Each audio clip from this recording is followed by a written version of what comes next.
प्राणियों में पोषण भाग 3। इस वीडियो के उद्देश्य हैं क घास खाने वाले जानवरों में पाचन को समझना, ख समझना कि एक कोशिक जीवों में पाचन कैसे होता है।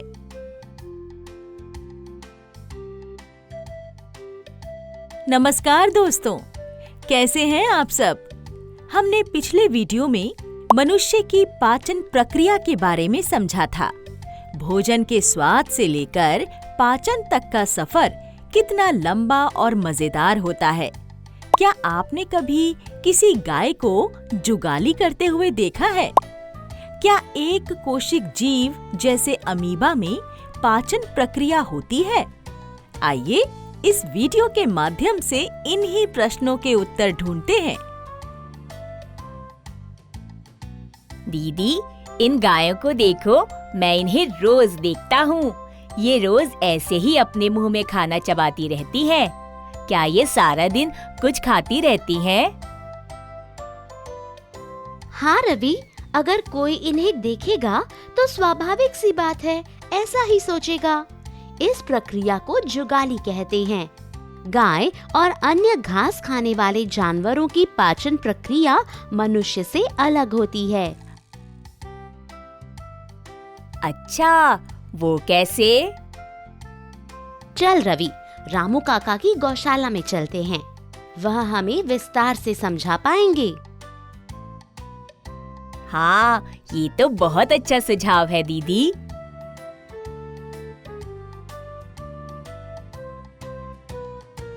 नमस्ते काकी, रामू काका है क्या यहाँ? नहीं बच्चों, वे तो शहर गए हैं। अच्छा काकी, आज स्कूल से लौटते समय रवि ने गायों की पाचन प्रक्रिया के संबंध में सवाल पूछे, तो मैंने सुझाव दिया कि क्यों ना हम रामू काका से आकर अपने सवाल पूछ लें। तुम दोनों कुछ देर प्रतीक्षा करो, वे कुछ देर में आने ही वाले हैं।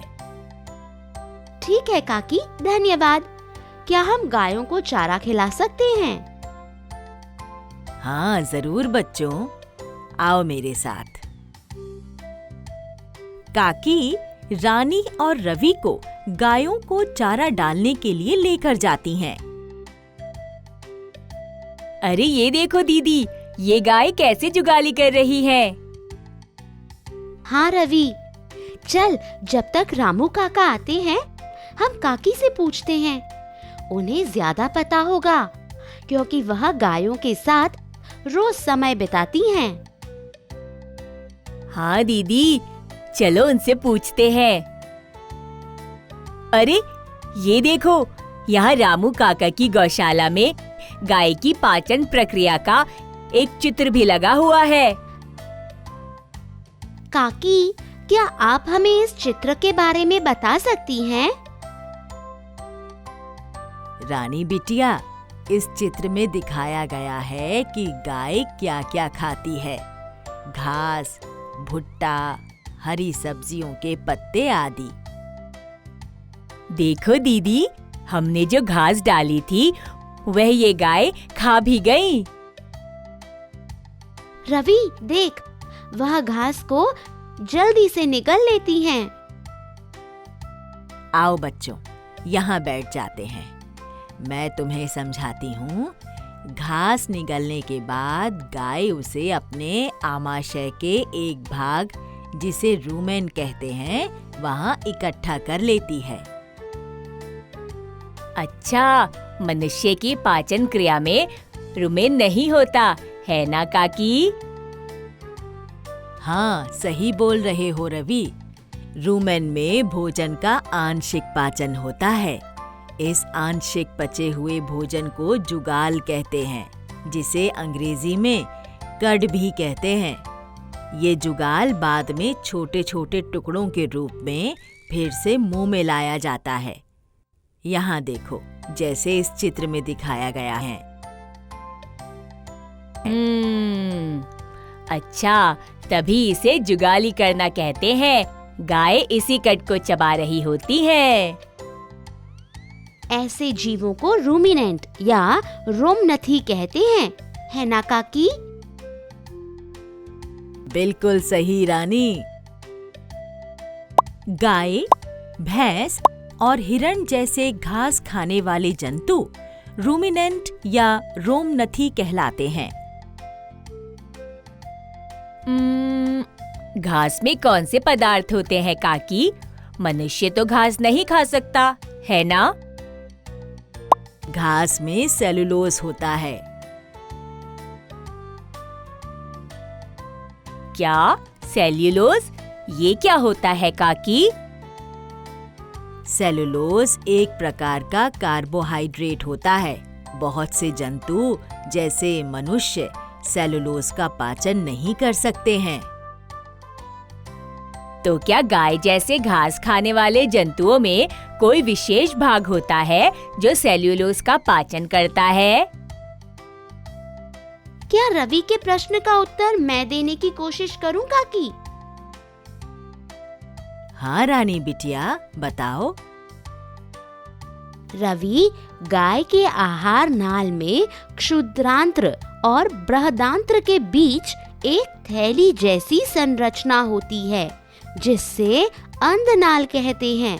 सेलुलोज का पाचन यहाँ होता है। अच्छा, पर कैसे दीदी? अंधनाल में कुछ जीवाणुओं द्वारा सेलुलोज का पाचन होता है। यह मनुष्य के आहार नाल में नहीं होते। अरे वाह रानी बिटिया, तुम तो बड़ी होशियार हो। बच्चों, बहुत देर हो गई है। लगता है रामू काका को देर लगेगी शहर से लौटने में। तुम दोनों अब घर जाओ, तुम्हारी माँ रास्ता देख रही होंगी। जी काकी, धन्यवाद। वाह, कितनी अनोखी जानकारी है ये, है ना दोस्तों? क्या आप कभी किसी गौशाला में गए हैं?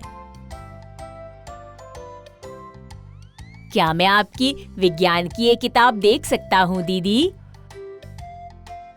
हाँ रवि, यह लो। अरे दीदी, ये अमीबा का चित्र है ना? पता है, मैंने पढ़ा था कि ये एक कोशिक जीव होता है। क्या इनकी भी पाचन प्रक्रिया होती है? दोस्तों, अमीबा जलाशयों में पाया जाने वाला एक कोशिक जीव है।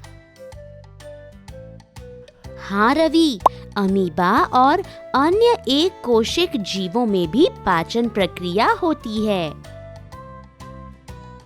अरे, ये तो कितने आश्चर्य की बात है दीदी। क्या आप मुझे इसके बारे में बता सकती हैं? पता है रवि, कल स्कूल में एक विज्ञान की प्रदर्शनी है। वहाँ अलग अलग प्रयोग किए जाएंगे। मेरी कक्षा के कई विद्यार्थी एक कोशिक जीव जैसे अमीबा को माइक्रोस्कोप के द्वारा बच्चों को दिखाएंगे। तुम भी कल अपने दोस्तों के साथ वहाँ आना और अपने सारे सवाल भी पूछ लेना। ये तो बहुत मजेदार होगा। दोस्तों, कितना मजा आएगा विज्ञान की प्रदर्शनी में। कितने अलग अलग प्रयोग होंगे वहाँ, और हम माइक्रोस्कोप की मदद से अमीबा को भी देख पाएंगे। अगले दिन स्कूल की विज्ञान प्रदर्शनी में। नमस्ते सूरज भैया, क्या मैं भी अमीबा देख सकता हूँ? हाँ जरूर रवि, क्यों नहीं। आओ, यहाँ ऐसे अपनी एक आंख बंद करो और यहाँ से देखो। बताओ क्या दिखा?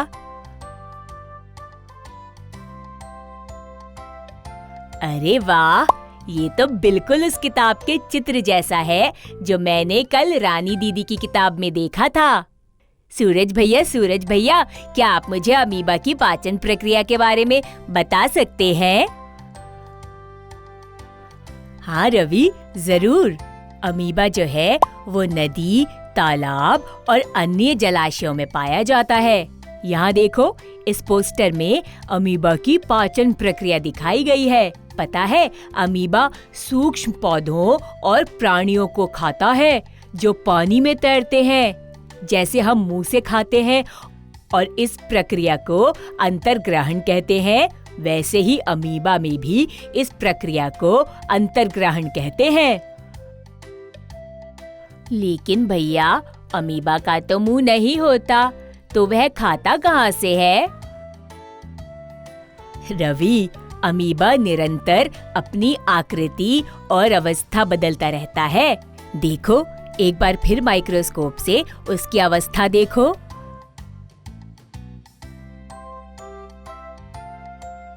भैया, जब मैंने पहले देखा था तो इसकी अवस्था कुछ और थी और अब कुछ और है। हाँ रवि, जब ये खाता है तब एक या अधिक उंगली के समान आकार जैसी संरचना, जिसे पादाब कहते हैं, निकालता है। ये अमीबा को भोजन पकड़ने में सहायता करते हैं। अच्छा, ये तो बड़ी विचित्र सी बात है। भैया, यहाँ इस पोस्टर में पादाब दिखाए गए हैं, है ना? हाँ रवि, इस पोस्टर में अमीबा की पाचन क्रिया दिखाई हुई है। ये देखो फिर, खाद्य पदार्थ अमीबा की खाद्य धानी में फंस जाते हैं और खाद्य धानी में ही खाद्य रस स्रावित होता है, जो खाद्य को सरल पदार्थों में बदलता है। ये कितने सूक्ष्म जीव है, पर पाचन प्रक्रिया बिल्कुल मनुष्य की तरह है। हाँ रवि, तभी तो हम इन्हें माइक्रोस्कोप की मदद के बिना नहीं देख सकते। ओह, तो क्या अमीबा में भी भोजन का अवशोषण होता है? हाँ रवि, पचा हुआ खाद्य धीरे धीरे अवशोषित होता है। पता है रवि, अवशोषित पदार्थ अमीबा की वृद्धि रखरखाव के लिए काम आता है और अपचित खाद्य खाद्य धानी द्वारा बाहर निकाल दिया जाता है। अच्छा, तो इसका मतलब है कि सभी प्राणियों में, चाहे वो बड़े हो या छोटे, पाचन प्रक्रिया लगभग एक जैसी होती है। हाँ रवि, भोजन का अंतर्ग्रहण, पाचन और उसकी वजह से जो हमें ऊर्जा मिलती है, वह हमारे शरीर के दिन भर के कार्य और अलग-अलग प्रणालियों के लिए बहुत महत्वपूर्ण है। धन्यवाद भैया, आपने मुझे माइक्रोस्कोप से अमीबा दिखाया और इतनी महत्वपूर्ण जानकारी भी दी। तो दोस्तों, आशा करते हैं कि आपने घास खाने वाले जानवर जैसे गाय और एक कोशिक जीव जैसे अमीबा में पाचन क्रिया के बारे में समझा होगा।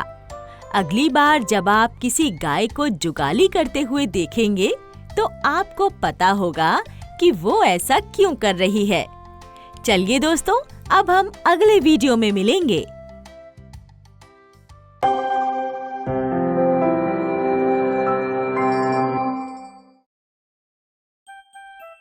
वनों का महत्व भाग 1। नमस्ते दोस्तों। वनों का हमारे जीवन में प्राचीन समय से ही बहुत महत्व है। ये मानव जीवन के लिए प्रकृति के अनुपम उपहारों में से एक है। जब तपती धूप में हमें किसी पेड़ की छाया मिल जाती है, तब हमें पेड़ों का मूल्य याद आता है। वन है तो जीवन है। आइए इस वीडियो की मदद से हम जानने की कोशिश करते हैं कि वनों का हमारे जीवन में क्या महत्व है। मेरा नाम राम है। मैं मध्य प्रदेश के एक गांव में रहता हूँ। पता है, पिछले महीने वनों का अंतर्राष्ट्रीय दिवस मनाया गया था। यह हर साल 21 मार्च को मनाया जाता है।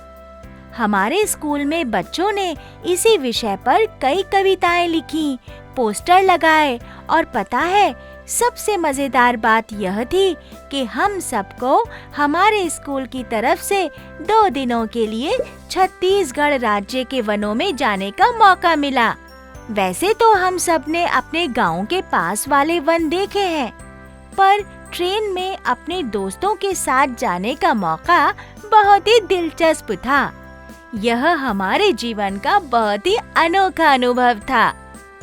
आइए आप भी हमारे इस अनुभव में शामिल हो जाइए। इस वीडियो के उद्देश्य हैं क वन क्यों जरूरी है, ख वनों का हमारे जीवन में महत्व। बच्चों, आप सब बहुत उत्साहित होंगे, है ना? हम कल सुबह छत्तीसगढ़ पहुंच जाएंगे। तब तक आप सब वनों के बारे में चर्चा क्यों नहीं करते? जी टीचर जी। कितना मजा आएगा, मैं तो बहुत उत्साहित हूँ। क्या तुम किसी और प्रदेश के वन में गए हो राम? हाँ, एक बार मैं पिताजी और माँ के साथ कान्हा राष्ट्रीय उद्यान गया था। वहाँ मैंने पलाश, बेल और साल के पेड़ देखे थे और मैंने वहाँ बाघ भी देखा था। वन हमारे जीवन में कितने आवश्यक हैं। वे हमें कितना कुछ देते हैं, जैसे लकड़ी, पेपर, रबर, दवाइयाँ। पर आजकल हम अपने मतलब के लिए वनों को काट रहे हैं, कभी लकड़ी के लिए तो कभी किसी और चीज के लिए। हम अगली सुबह छत्तीसगढ़ पहुँच गए। फिर तैयार होकर हम सारे वहाँ के वन देखने निकल पड़े। जब हम सब वहाँ पहुँचे तो हमें इतनी हरियाली और शांति देखकर बहुत अच्छा लगा। उस वन में ठंडी हवा और पक्षियों की चहचहाट ने हमारा स्वागत किया। कितना अंधेरा है यहाँ। हमारे गांव के पास वाले वनों में इतने घने वृक्ष नहीं हैं।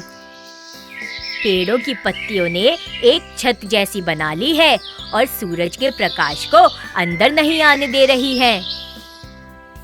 हाँ, हमारे गांव में तो यहाँ के पेड़ों से अलग तरह के पेड़ हैं।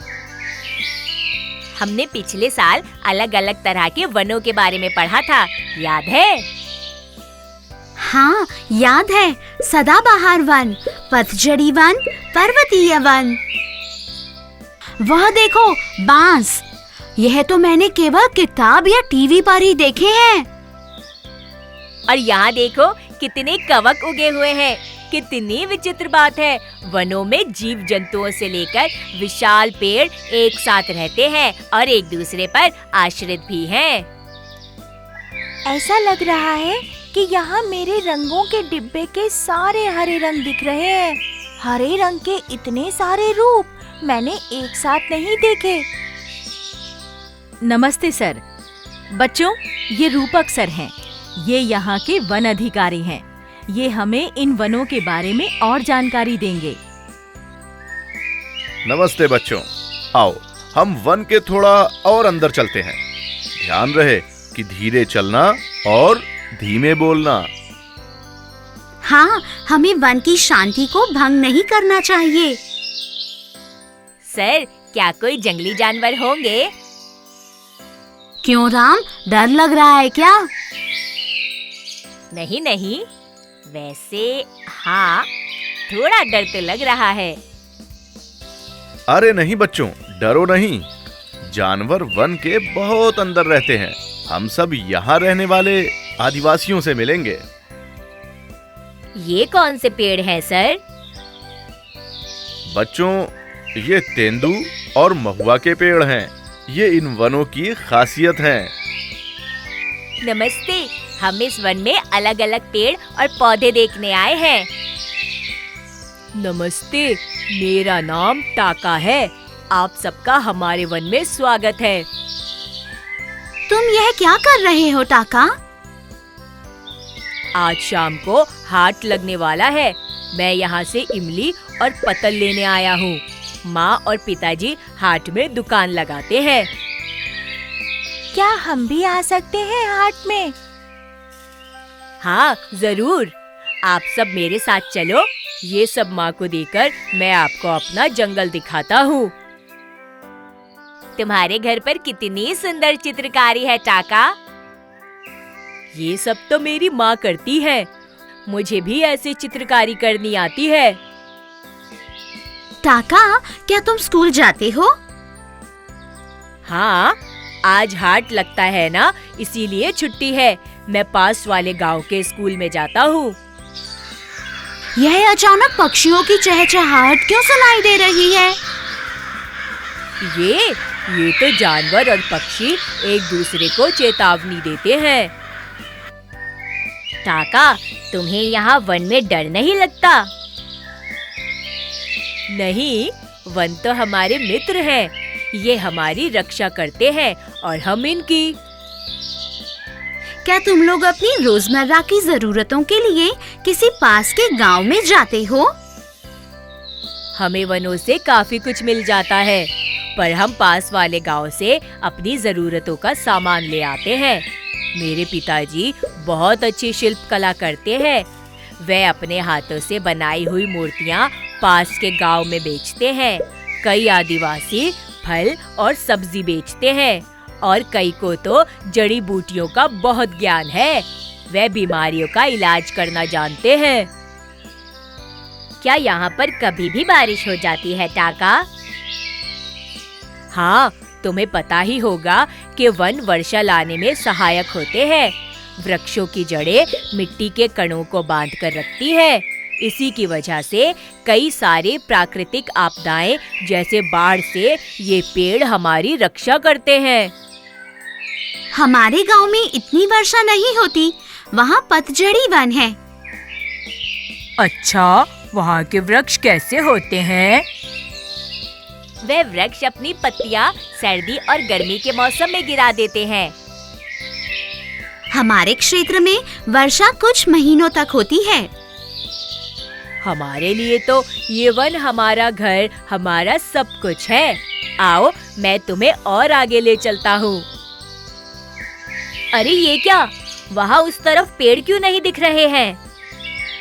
उस तरफ के पेड़ काट दिए गए हैं क्योंकि वहाँ कोयले की खदानें हैं। कोयला प्राप्त करने के लिए वहाँ से पेड़ों को काट दिया गया है। पर ये तो गलत है। हमें तो वनों की रक्षा करनी चाहिए। अगर ऐसे हम पेड़ों को काटते रहे तो एक दिन धरती पर वन बचेंगे ही नहीं। हम सब बच्चों ने इसके बारे में एक आंदोलन भी शुरू किया है। हम सब हर रविवार को गांव में जाकर नुक्कड़ नाटक का आयोजन करते हैं। हम लोगों में कोयला उद्योग से हमारे वनों को हो रही हानि के बारे में बताते हैं। यह तो कितनी अच्छी बात है। कोयले की खदानों से तो प्रदूषण भी होता है। उसकी वजह से तो इन वनों को बहुत हानि होती होगी। हाँ, सही कह रहे हो तुम सब। पर हम सब इसके बारे में कुछ करते क्यों नहीं? माना कि कोयला उद्योग भी देश की उन्नति के लिए जरूरी है और उसकी वजह से पेड़ों को काटना पड़ता है। अगर ऐसा है तो हम सब मिलकर पेड़ तो लगा ही सकते हैं। हाँ, सोचो अगर हम सब ने मिलकर एक एक पेड़ लगाया तो कितने सारे पेड़ उग जाएंगे।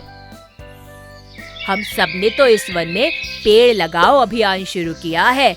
आप भी हमारे साथ पेड़ लगाना। क्यों ना हम भी अपने गांव में एक पेड़ लगाओ अभियान शुरू करें। मुझे टाका की बातों से बहुत प्रेरणा मिल रही है। याद है हमने चिपको आंदोलन के बारे में पढ़ा था? उसी तरह हम भी एक अभियान शुरू कर सकते हैं।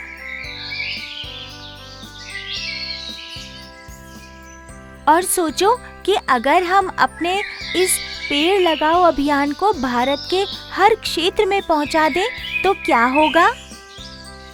हाँ, हम और तुम सब मिलकर अपने इस पेड़ लगाओ अभियान को सारे देश में फैला सकते हैं और अपने इन वनों को बचा सकते हैं। हाँ, आजकल टीवी, रेडियो और मोबाइल फोनों की वजह से कुछ भी असंभव नहीं। वन हमें कितना कुछ देते हैं। लकड़ी, पेपर, खाना, दवाइयाँ और सबसे जरूरी ताज़ी हवा। हम सबने शाम को हाट में अनोखी शिल्पकारी देखी। हमने समझा कि आदिवासी कैसे वनों का एक अभिन्न अंग है और सब बच्चों ने पेड़ लगाओ अभियान के अंतर्गत पेड़ भी लगाए। टाका, हम सब तुम्हारा धन्यवाद करना चाहते हैं। तुमने हमें वनों के बारे में बहुत महत्वपूर्ण जानकारी दी।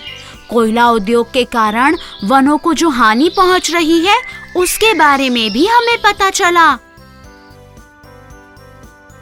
आज मुझे छत्तीसगढ़ के उस वन की बहुत याद आ रही है। हम सब वनों पर आश्रित हैं। टाका की वजह से हम सबको प्रेरणा मिली और हमारी वार्षिक स्कूल पत्रिका में बच्चों ने कोयला उद्योग से हो रहे वनोन्मूलन के बारे में कितने लेख लिखे। और पेड़ लगाओ अभियान के अंतर्गत हमारा गांव कितना हरा भरा हो गया है। अरे क्यों ना हम अपने स्कूल की पत्रिका के उद्घाटन के लिए टाका को निमंत्रण दें? हाँ, जरूर। पता है दोस्तों, हमने टाका को निमंत्रण भेजा और वह अपने मित्रों के साथ हमारे स्कूल आया। हम सब टाका और उसके दोस्तों से फिर से मिलकर बहुत खुश हुए। हम बच्चे ही अपने देश का भविष्य हैं। अगर आज हम एक बदलाव लाने की कोशिश करेंगे तो हम मिलकर अपने इन हरे फेफड़े यानी के वनों को बचा सकते हैं। दोस्तों, हमें वनों का आभारी होना चाहिए। अगर आज भी हम वनों के महत्व को समझ लें तो आने वाली मुसीबतों यानी के प्राकृतिक आपदाओं से कुछ हद तक बचाव संभव है। तो आप भी वनों के महत्व को समझिए और वन बचाने में अपना योगदान दीजिए।